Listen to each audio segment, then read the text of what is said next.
Hello guys, in this video I am going to show you how to enable the notifications in the Magica application. But first I just want to mention, don't forget to subscribe to my channel, because at 10,000 subscribers I am going to show you my whole YouTube revenue statistics and growth strategy, as well as how to make money online. Let's jump into it. First of all, open the application on your phone. Click on the button on the bottom of the page on the right. Then click on the notifications button.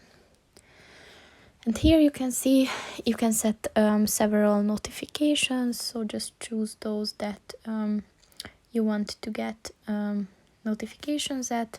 So like notify me when I started traveling, notify me when I have finished traveling. So really just click on the white circle on whichever you feel like you want to receive alert. So that's pretty much it for this video, guys. See you in the next one. Goodbye.